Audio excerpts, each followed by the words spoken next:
Hi everyone.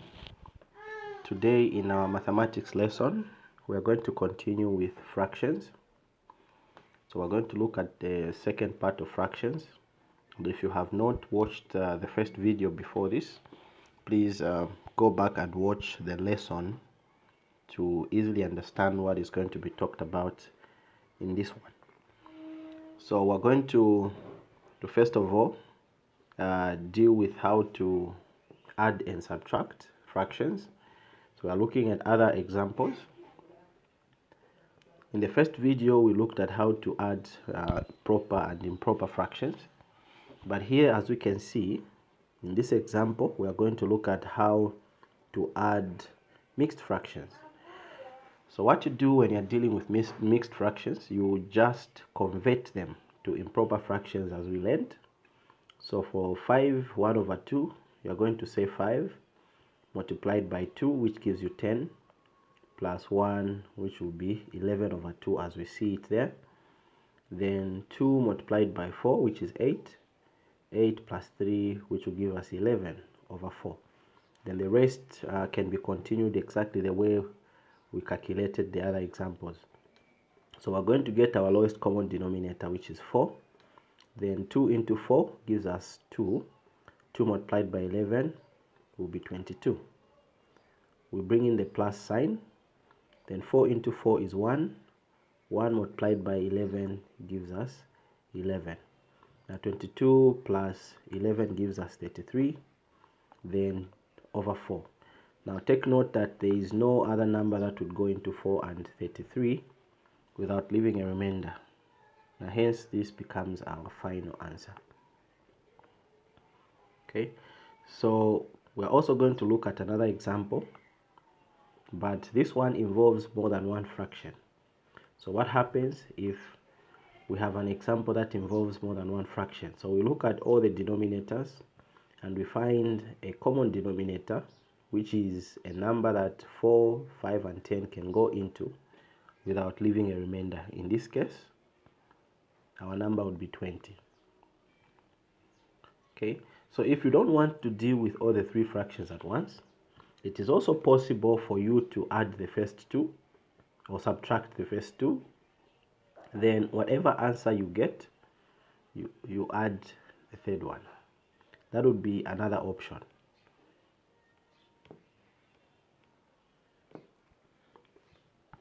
So however, in this example, we have directly added and subtracted all the three.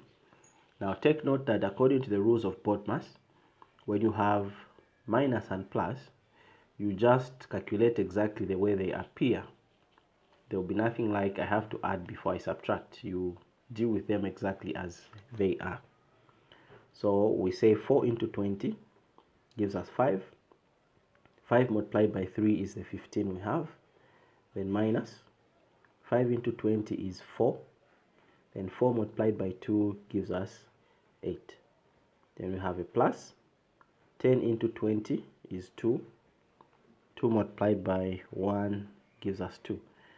So when we add these, 15 minus 7 gives us, minus 8 rather, gives us 7. Plus 2 will give us 9 over 20. So there is no number that would go into 9 and 20 without leaving a remainder. So that would be our final answer.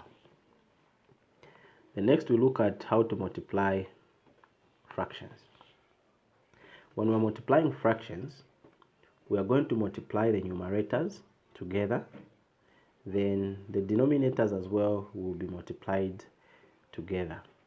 Let's say, for example, we have 2 over 3 times 1 over 4 times 3 over 2.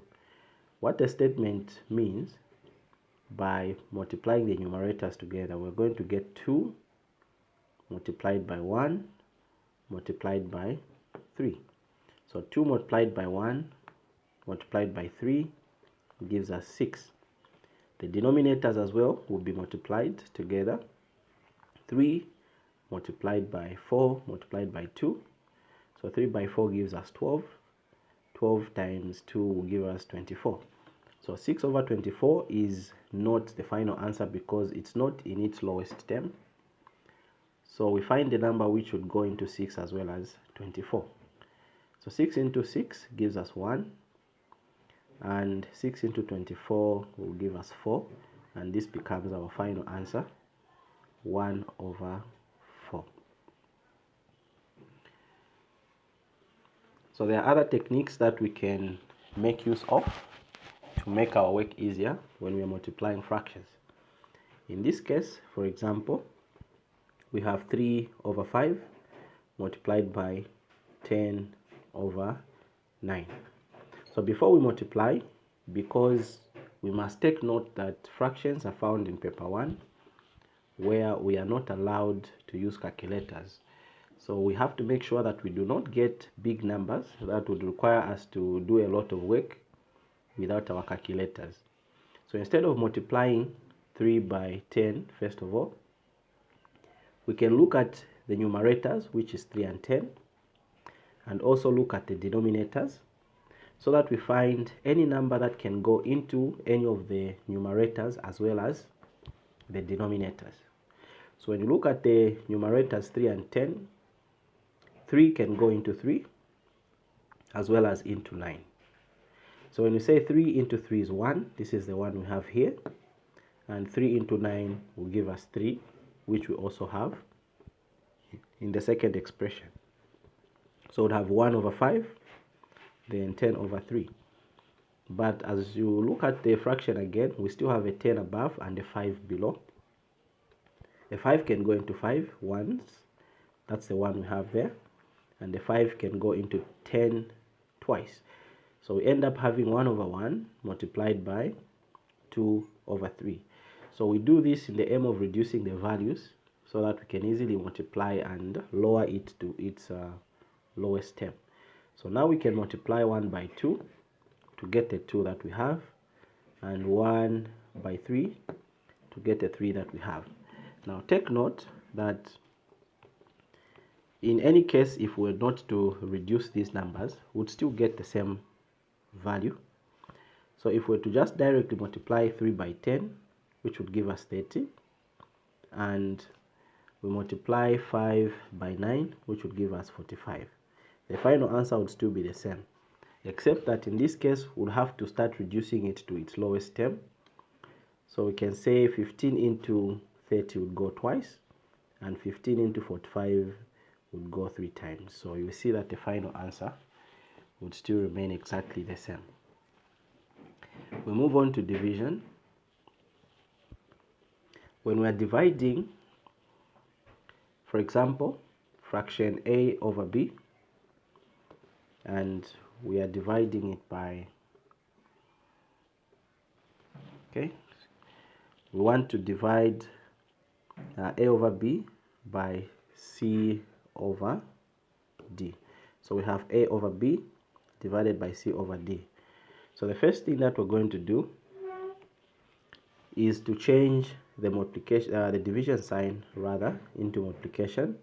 So this division becomes multiplication, and the fraction we are dividing by, which is the fraction on the right hand side of the division, is going to be inversed or reciprocated. So we are going to get c over d and switch it so that it becomes d over c. So there are two things that we have done there. The first thing is we change the division sign to multiplication. After we change the division sign to multiplication, we also interchange the numbers in the second fraction. Where we had c over d, we now have d over c. Then we can carry out our multiplication. Let's say, for example, we have 8 divided by 3, rather 8 over 3 as a fraction, divided by 4 over 9. So the first thing we're going to do is to change the division sign in the middle to multiplication. So when we do that, it becomes 8 over 3 multiplied by. Then we go to the fraction on the right hand side and change it so that the 9 goes on top as a numerator, then the 4 comes below as a denominator, so that we have 9 over 4. In the same way, from our previous example, we said we can find a number which can go into the numerators as well as the denominators. We can see that 3 can go into 3 here once, and it can also go into 9 on top 3 times. So we can also check 4 and 8 can be reduced. 4 into 4 will be 1, and 4 into 8 will be 2. So that's the 2 we have over 1 now. The fractions have been reduced, multiplied by 3 over 1. So when the numbers on top are multiplied, we get 2 times 3, which will give us 6. And 1 multiplied by 1 gives us 1. So 6 over 1 can also just be written as 6, which is our final answer. Right? Having looked at division, we also need to know how we can apply BODMAS in fractions. Remember, BODMAS is a rule that tells us of the order of how we operate. B starts with brackets, so if we have brackets, we always deal with the brackets. Then we have operations which are indices, for example, numbers with powers. Then division, multiplication, addition, and subtraction in that order. Now remember, we said that if your question only comprises of addition and subtraction, there's no need to rearrange, or rather no need of rearranging the expression. We carry out our operation as the signs appear. If addition comes first, we do it like that. If subtraction comes first, we do not interchange them. But when it comes to these other signs, we have to strictly follow BODMAS. So in this expression, we have 2 over 3 minus 5 over 6 multiplied by 2 over 5 divided by 1 over 10. So following our BODMAS, definitely we have to consider division first. So we're going to do with 2 over 5 divided by 1 over 10 first. So hence in our next step, we have put this in brackets. Now remember the rule that we learned when we are dividing, this division sign will change to multiplication, as you can see in the brackets. So we have 2 over 5 multiplied by, then the numbers on the right hand side, they will have to interchange. 10 goes on top as a numerator, then the 1 is now below as a denominator. So carrying out our operation here, okay, we can say 5 into 5 will be 1, 5 into 10 will be 2. So since we're going to have 2 here, we can now say 2 multiplied by 2 gives us the 4. This is the 4 we have on top. Now remember, after dividing by 5 here, we now have a 1. 1 by 1 gives us the 1 that we have in that fraction. So this ends up giving us 4 over 1 in that bracket, or in those brackets. So we can now look at the new expression we have, which is 2 over 3 minus 5 over 6 multiplied by what we found inside the brackets, which is 4 over 1. Now take note that BODMAS still applies, and multiplication takes precedence over subtraction. So we're going to multiply the numbers first. So we're going to look at 5 multiplied by 5 over 6 multiplied by 4 over 1. So in the same way, before we multiply, we can find numbers that we can use to reduce the fractions. 2 can go into 4, which gives us a 2 that we see there. 2 can also go into 6, which gives us a 3 that we see in the next step. So now we can multiply 5 by 2, which gives us the 10 down there as we see. Then 3 multiplied by 1 gives us the 3 as we see. So we have 10 over 3. We can now bring in the 2 over 3 and carry out our operation completely. So we now only remain with 2 terms, which is 2 over 3 minus 10 over 3. And in this case, our common denominator would be 3.